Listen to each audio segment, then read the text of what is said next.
topics and opinions expressed in the following show are solely those of the hosts and their guests and not those of W4CY Radio, its employees, or affiliates. We make no recommendations or endorsements for radio show programs, services, or products mentioned on air or on our web.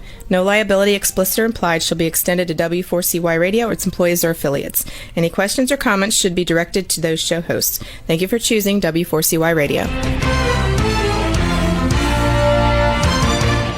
Welcome to the Ask the Expert show on W4CY Radio and Talk4 TV, where we bring you educational information from top local experts in the fields of legal, health, financial, and home improvement. Now sit back and listen to experts in family law, association law, hearing loss, business brokers, home care, along with many other topics. Now here are your hosts, Steve-O and Sophia.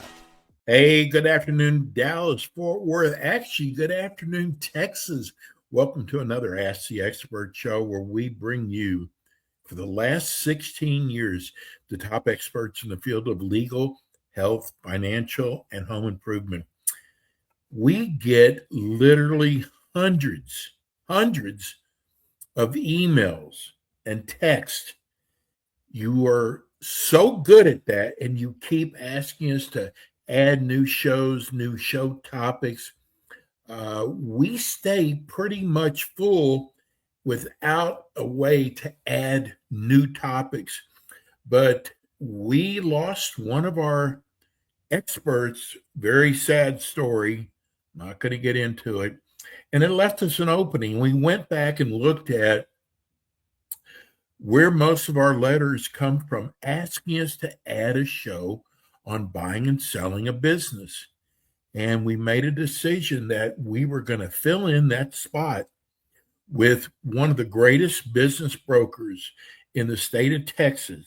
It's called the Vant Group. And we were so lucky to get such a great company. And this is our first show doing a business broker show. We are so excited. Actually, I've already gotten 6 or 7 emails thanking us for adding a show like this. Again, the name of the company is the Vant Group, and we have the founder, Alex Vantarakis. I hope I pronounced that right. Good afternoon. Good Alex. afternoon, Steve. You know what? That's close enough. I've been called a lot worse. It's Hey, listen, you and I right. have a very long last name, and I changed it about 15 years ago and came up with my radio name, but I know what it's like having a long last name. Alex, we are so excited about your show. Tell people about the Vant Group. Absolutely. So I was in corporate America for a couple years out of school, and I realized that it's just not for me. You know, some people are okay being an employee, and I think that's wonderful, but other people, they just aren't. They're wired differently. And one day I decided to buy a business. I went online and I had very little money down, and I bought a business in 1998. It was a cleaning business, and I sold it a year later because I didn't realize how much I didn't know about owning a business. But I got so enamored with the process of buying and selling the company, that I just decided this is what I'm going to do for my life. And I started in September 1999. Wow. Yep. Hey, Alex, I got to share this with you because I understand where you're coming from. I owned a business in Plano, Texas, and I was going to try to sell it myself. I didn't know what a business broker was. And what happened was I was getting phone calls, and sometimes employees would answer the phone, like, what's going on here? I'd get people who I'd call tire kickers. It was the biggest waste of time. A friend of mine said, why don't you get a business broker? I had no idea even that existed. But I got to tell you, when I hired a business broker at the time, what a difference it was, Alex. It made my life so much easier. Absolutely. Absolutely. You know, the process of selling your business seems relatively easy, right? Yes. If I can sell a house, or if I can sell a car or a piece of land, well, you know what? All of those have very definitive values. There's very little question when you look up a house on MLS. you're going to be plus or minus $1 a square foot. Well, when it comes to businesses, these are living, breathing businesses. They're not stagnant. There are so many different ways to value and price a business that a business could literally be worth zero to you and be worth $10 million to somebody else. So, having a broker, and, the word business broker carries not a lot of good feeling in the community. So for what it's worth, we're M&A advisors. M&A stands for mergers and acquisitions. Candidly, we do the same thing as business brokers, except we do it from an investment banking kind of Wall Street point of view. So we just bring a very sophisticated level of service down to the business broker community. And that's kind of what sets us apart. But, you can sell anything on your own. You can operate on yourself too if you want, but most people don't do that. They go to a doctor. And that's kind of why it's necessary. Alex, I have so many questions for you, and we're starting to get emails in. But the first question I've got to ask, when someone starts a business, it's like their baby. And then when it's time to sell, sometimes they think their baby is worth a lot more than reality. How do you deal with that? Well, first, I want to politely and gently correct you. You said sometimes they think it's worth more. And I apologize. The word is always think that it's worth more. I'll be candid with you. It's a very unpleasant conversation, right? Yes. I'm in the process of creating a relationship and a bond with this person, and we're vibing. And then I see the numbers, and then I know what the value is in the back of my mind. And I can see this poor seller across from me touting his business. The more a seller talks about how good their business is, usually the less valuable it is. So, unfortunately, those conversations happen all the time. How do we deal with it? With truth and honesty and facts. What do I mean by facts? So anytime somebody comes to work with us, the first thing they have to do is get a business valuation assessment. It's the same as a business valuation, except the assessment part means that we outline all of the factors that improve, increase, and decrease the value of the business and what you can do to adjust the value. It's an amazing report. I recommend everybody gets it. So as soon as we do the valuation report, in the valuation report, we pull something called comparables. Just like in real estate, you can go to MLS. Well, in our industry, I can go and pull comparables in an industry. Well, then we go to a banker and we provide the package to the banker, and we ask the banker what they think it's worth. Because everybody thinks the buyer and the seller are the most important people in the transaction. It's really the banker. If you can't get funding, right? You don't want to sell your business owner financing. That's crazy. So you got to get bank financing. So we take the comparables, we take the bank letter, and then we take our experience. And we say, listen, we totally understand that this falls short of your value by X number of dollars. Here's 10 other companies just like yours. Here's what they sold for. And here's what the bank said that it would lend for. Now, I've just presented a very logical answer to the question. I wish it went that smooth every time. And frankly, we lose a lot of clients. I'm not going to lie to you. My reputation is the most important thing in my life. It's not making money. It's not notoriety. It's my reputation. I'm not going to tell somebody I can do something I can't do. So if I say it's worth $3 million and you tell me you want $5 million, I can't work with you because I know what's going to happen. So I wind up losing a lot of those clients. Ironically, I see them on the listing websites just sitting there getting no activity because they're overpriced. And then a year later, the price will eventually drop down to what I said that it was. And that happens a lot. But again, I've got 100% satisfaction. I got, 150 5-star rating, something crazy like that. And truth is what we tell people. Hey, just the fact of how long you've been in business, Alex, shows, because I know a lot of it is word of mouth too. Absolutely. We won the Ethics Award in 2018. And it's amazing, how important values and ethics still are in this world. And It's hard to decipher between one broker and another, just like one attorney or another. We're not all the same. Unfortunately, God didn't make everybody equally talented. But luckily for us, we got a great team here. I have a partner and an analyst who basically do all the heavy lifting, right? And then I've got 5 managing directors that help clients sell their companies. But it all stems from the valuation, Steve. You know, it's hard for a business owner who knows his business inside and out and is a proud, hardworking man or woman to be presented with facts that they don't like. That's obvious, Yeah. right? But if you do it in a manner where you provide enough data that you can substantiate what it is, if you get a client interested in moving forward, the great news is we have almost 100% success. And that's what we want for everybody. We just got our first text in from Houston, Texas. All right. Bob in Houston, thank you so much for bringing this show. I can't believe there hasn't been other shows like this. I am looking forward to this show. My question is, how do you know when it is time to sell your business and when to settle? Well, Bob, first of all, that's a great question. I do a presentation called The Art of the Business Transfer, basically the whole process of selling a business. Do you know what chapter 1, slide 1, sentence 1 says? Why are you selling? That is the most important factor in the transaction.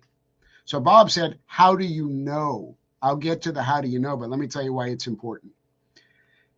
If you don't want to sell your business, mathematically, it doesn't make sense to sell. What do I mean by that?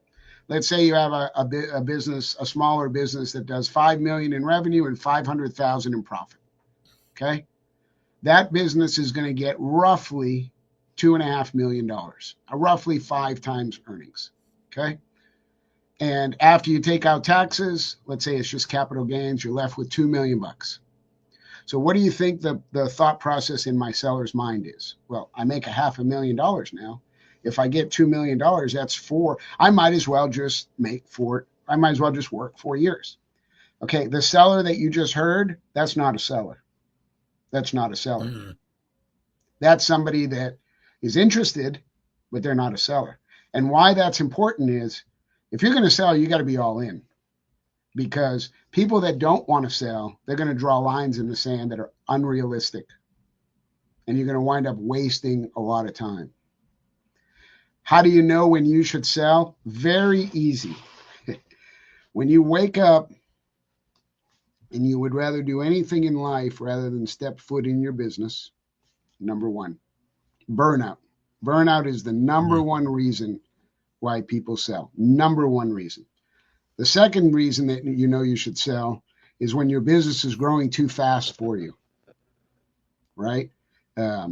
You're getting orders and you can't get any more working capital or lines of credit to be able to fund all the AR and all the new inventory. And it seems like a great problem to have, except I've seen people run out of money as they were making millions of dollars on paper. So another one is kind of growing too fast. And then, of course, the reason that makes it easiest in a transaction is when the seller is of older age or unfortunately has some sort of health issue. Why would that be? It's not because they're piranhas, but it's because there's a lot of psychology in a buy-sell transaction, right? Steve-O, if you owned an amazing business and it was profiting every year and it was great and you had little involvement and made a lot of money, and I go to the table and I hear all this and I look at you and you're a young man, what do you think I'm thinking? Well, if it's so good, well, why in the world would he be selling it? Right. Right?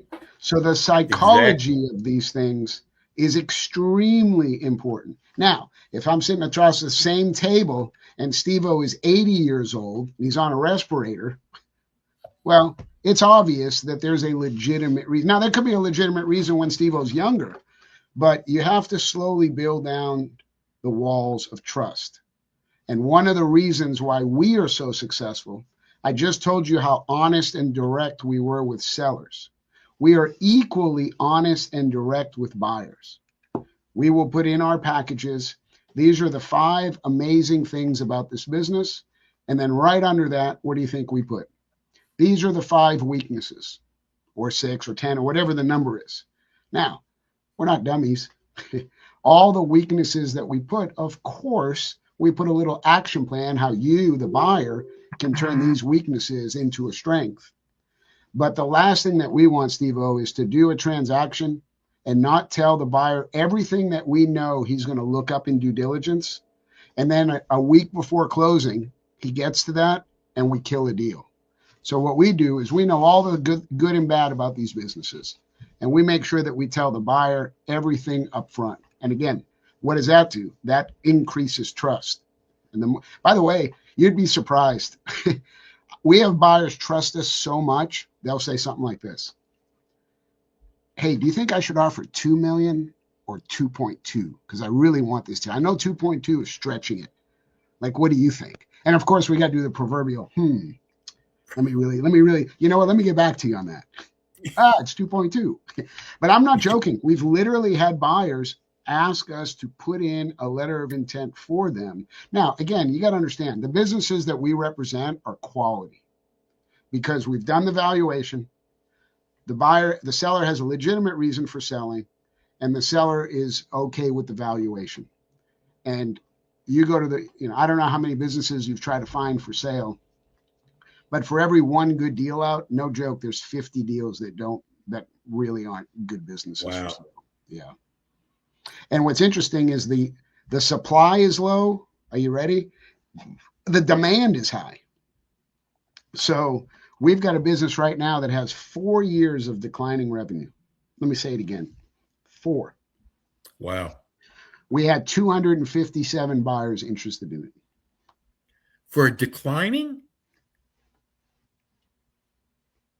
Now the cash flow only declined, a little bit each year, and the sales a little bit. But I mean, it's an obvious. Right. There's some sort of packaging company, but we had 257 inquiries. We had 6 LOIs. Like, there's a massive demand issue. Massive. Wow. Listen, I've got so many questions, but we're getting all kind of texts from listeners and viewers. This is a 2-part question. One is, does your company do buying and selling businesses?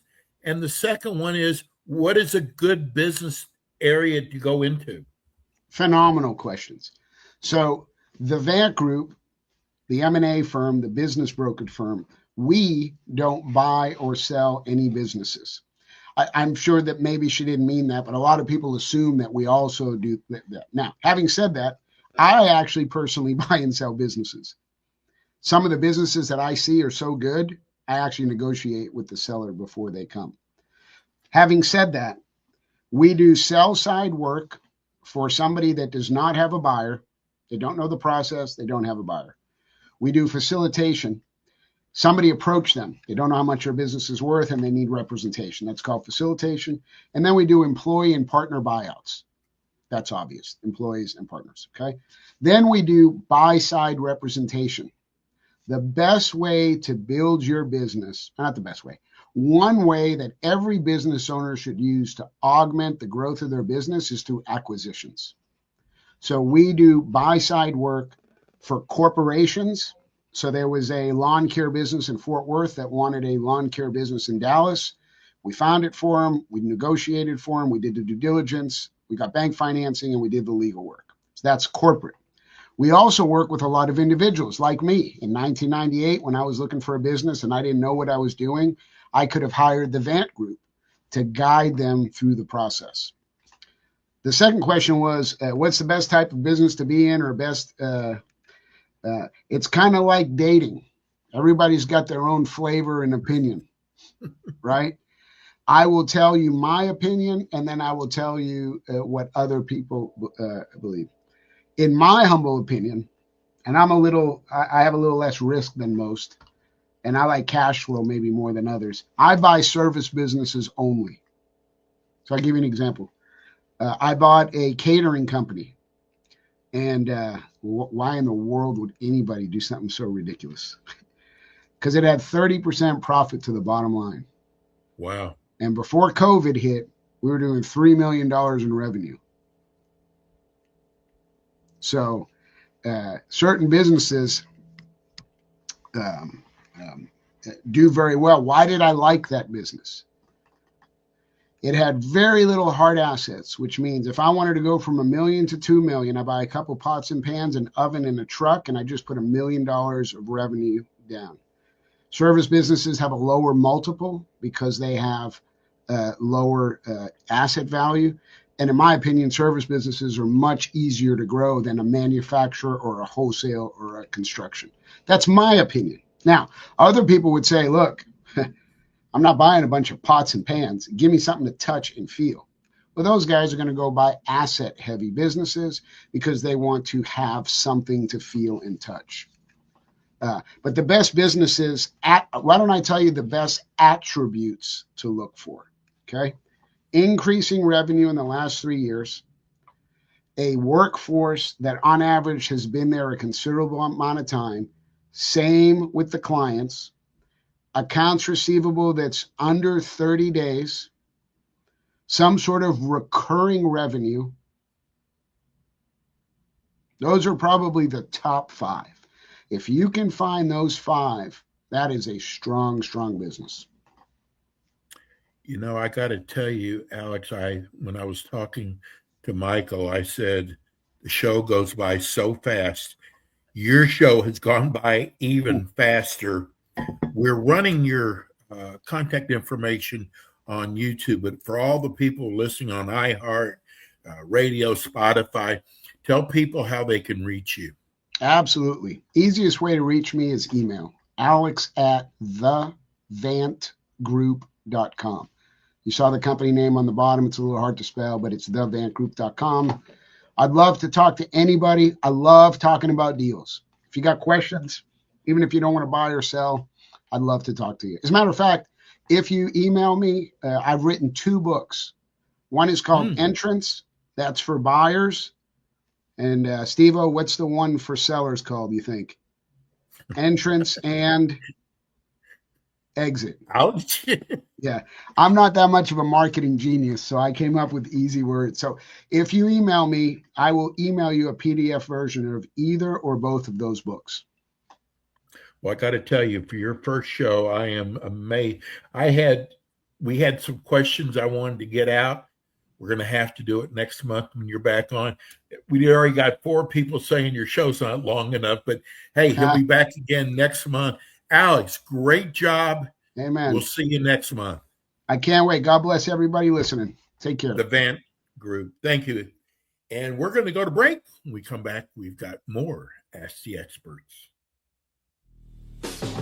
Thanks for tuning in today to the Ask the Expert show on W4CY Radio and Talk4 TV. Tune in next week and every week to hear more from our experts on personal injury, insurance, air condition repairs, estate planning, Medicare, and many other topics in the areas of legal, health, financial, and home improvement.